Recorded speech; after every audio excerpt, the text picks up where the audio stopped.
Welcome back to the channel. Today, we're discussing a topic that has been making headlines in the podcasting community.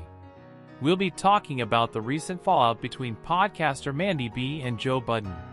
From accusations of poaching talent to a lack of respect for hard work, we'll be diving deep into the details of this complicated situation.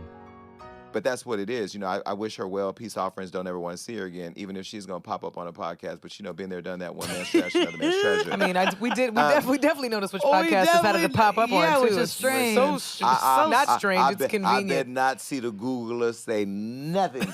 Well, that's fine. Hold on. I'm going to go ahead. I shared it on the Patreon. Yeah. It doesn't surprise me that he wanted a woman. You know why? What? He tried to steal Bridget from underneath me when I was on his network. Really? He literally said, see, the thing ain't. It was trying to get Bridget as the replacement for Rory and Maul. Really? Yeah, sure did.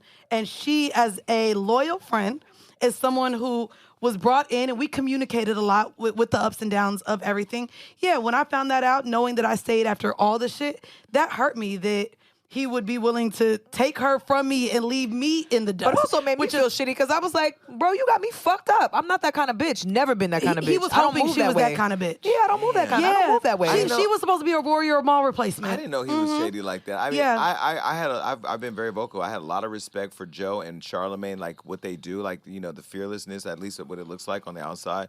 And I followed the Charlamagne blueprint. By the way, I'm co-hosting the Breakfast Club Thursday and Friday this week. Shout out to Charlamagne. I just want to see all. I want to see all black people win. Yeah. Including Joe. But I also want, when you're winning, that everybody around you do should it the right way. Everyone around should you be winning too. Everybody around you should be winning. And so with the Beyonce thing, it was more about like, I need to break out and know I can do it on my own. If I want to follow the Wendy Williams blueprint, Wendy had to let Charlamagne go. Charlamagne's flying on his own. She's flying. I want to do it on my own. So I pieced it up. But I will say Blue Damage, two of the most loyal, hardest working, smartest motherfuckers. And we was on the phone, each of them. Mandii and Bridget Kelly were the co-hosts of the podcast See the Thing Is, which was created while they were under the Joe Budden Podcast Network. However, things took a turn for the worse when Joe Budden attempted to poach Bridget Kelly from the podcast and make her a solo host on his network. This, among other things, led Mandii and Bridget Kelly to leave Joe Budden's podcast network and create their own independent podcast.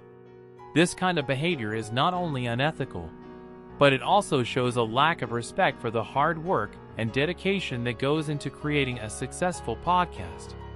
Podcasting is not just about having a microphone and recording equipment. It's about creating engaging and informative content that resonates with listeners. It takes a lot of time, effort, and dedication to build a successful podcast, and it's not something that should be taken lightly. Furthermore, it is a huge disservice to the audience, who have grown to love and appreciate the chemistry and dynamic between Mandii and Bridget Kelly on See the Thing Is. The audience tunes in to hear their thoughts, insights, and perspectives, and the bond between the two hosts is a huge part of the appeal of the podcast. When one of the hosts is taken away, it disrupts the dynamic and can have a negative impact on the overall experience for the listeners.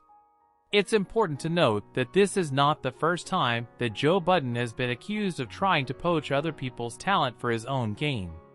This kind of behavior is not only disrespectful, but also shows a lack of integrity, and it's something that should not be tolerated in any industry.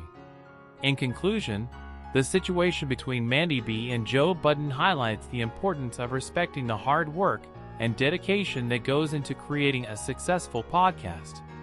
It's important to support and uplift the voices of marginalized communities and stand up against unethical behavior in any industry. We should all strive to create a more equitable and inclusive environment for all individuals, regardless of their background or experience. The podcasting community is a powerful platform for voices to be heard, and we should all strive to support and uplift those who are working hard to create valuable content for their audiences.